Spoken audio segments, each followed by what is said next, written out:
Hey, it's Ed Moses here, and welcome to Project Mindset. You know, when I created Project Mindset, my whole idea was to find a better way of doing things. And with Project Mindset, I have done just that. And today, it is December 1st, and it's been an amazingly fast year, And I'm not complaining. It's actually, I think it's been a very, very progressively wonderful year. It has been for me anyway, and I actually look forward to 2014. It should be even a better year. Each year should get better from here on. So, but today I want to cover a book I just read, Deepak Chopra, The 7 Spiritual Laws of Success. Now, this is not a new book.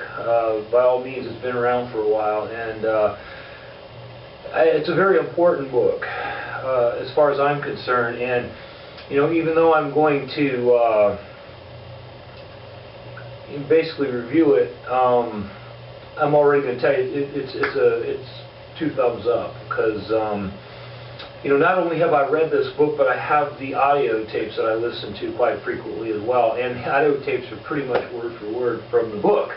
And just after the book was released, I'm trying to remember, I think it was like 2001 or something, there's also a movie with Deepak Chopra starring Olivia Newton-John that goes along with this. It's not word for word in that, but it's a very interesting movie, very short movie, but very interesting movie and really worth watching. So,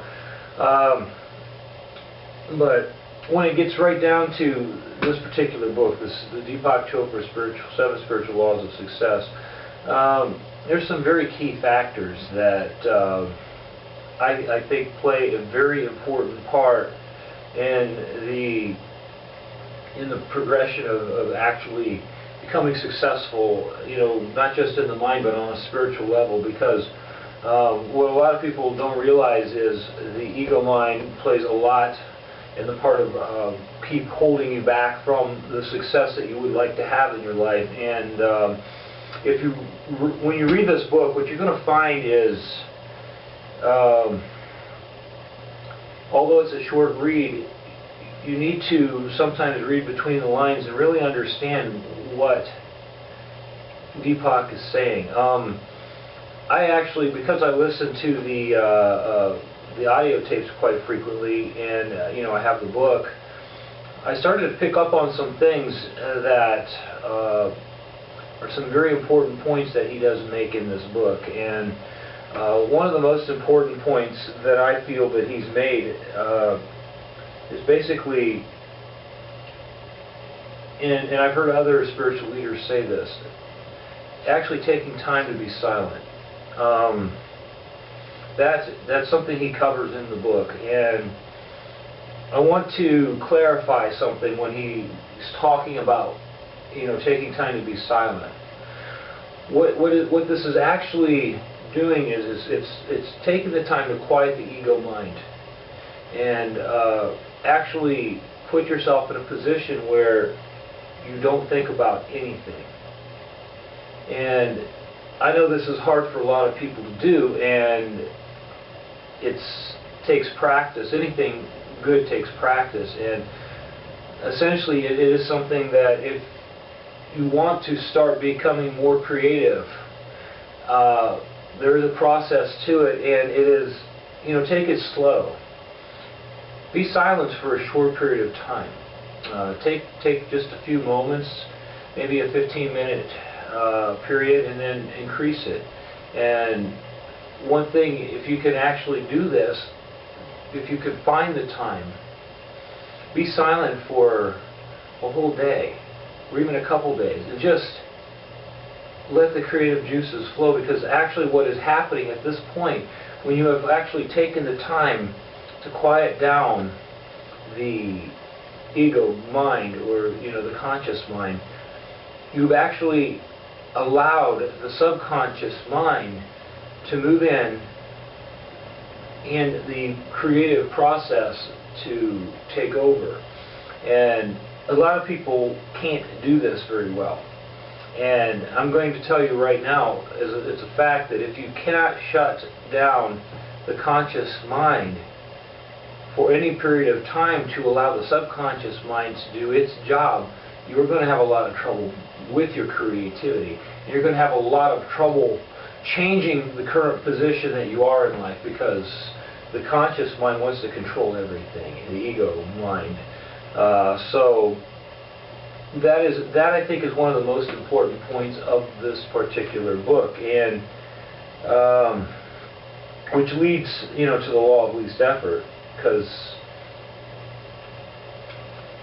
when you have reached the point where you become, as Eckhart Tolle would say, friendly with this moment, accepting this moment, what happens at this point, you've actually synchronized yourself to actually find the what we call the least effort, and once you reach that point of where you can actually take advantage of the law of least effort, what happens at this point is, because you are in synchronization with the universe, with everything, what happens at this point is you now have the opportunity to take care of the opportunities that come about you. And what will happen is, with the subconscious mind now being accessible to you, you will finally see the things that are being laid out before you, and you will see the opportunities in them, regardless of whether it's for making money or for, even it's abundance of some sort, some nature. Essentially that is what this basically lays out for you. If you have not read the 7 spiritual laws of success, then I'm going to tell you it's a good read. The first chapter is the law of pure potentiality. In other words, we all have the potential to become, anything that we want to become.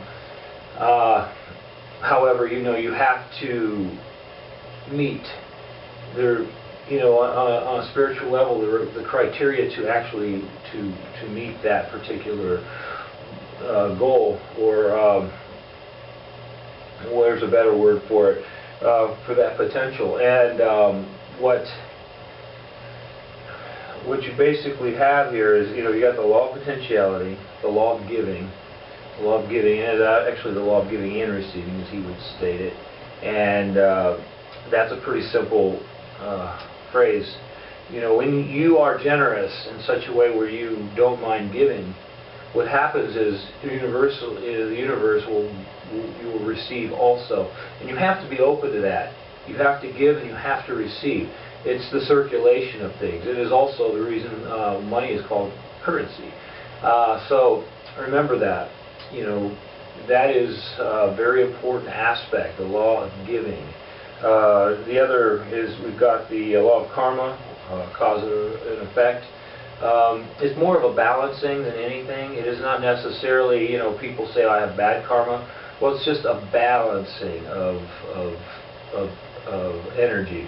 And you've got good energy and you've got bad energy. And it just goes hand in hand. And when you are thinking on a negative level, or in a bad negative way, what occurs is you will receive more negative karma. It's not necessarily because you've done something bad, it's just because that is the energy that you're putting out. So then you got the law of least effort, which I explained. When you are friendly with the current,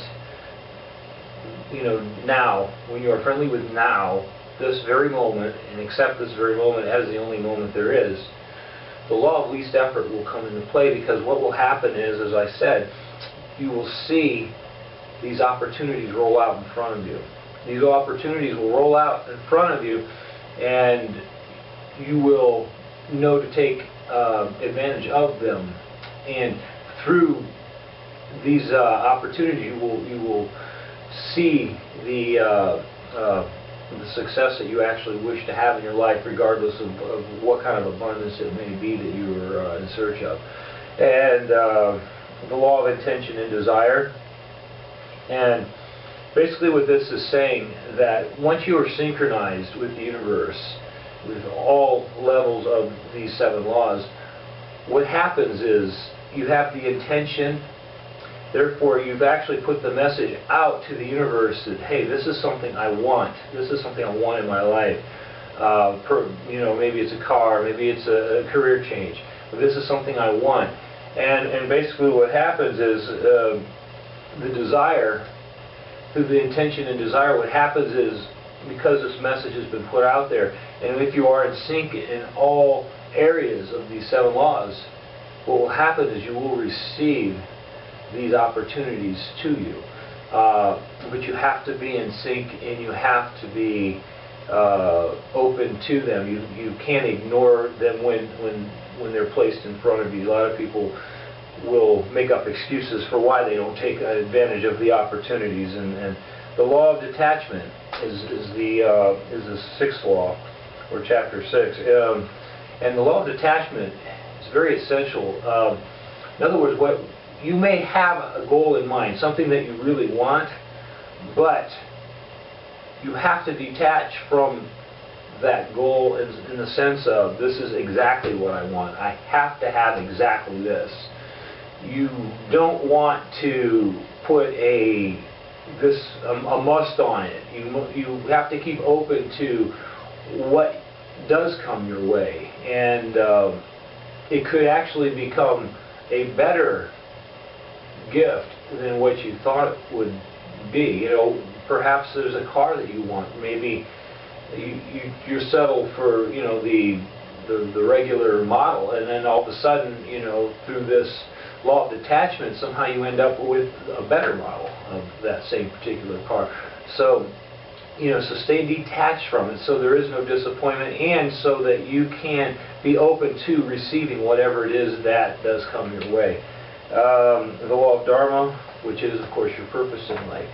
And your purpose in life can only be something that you decide, because you really have no purpose until you've chosen that purpose for yourself. And that purpose can only be chosen by you, because you are the only person that knows what it is that you want in life. So basically, Dharma is just that. It is your purpose in life. And once you are in a position in your life where you have nothing to complain about or nothing unhappy to say about what it is that is in your life, this means that you are now in a state of Dharma. You are in a good state of Dharma, because that means you're exactly where you should be. And there is no bad in that.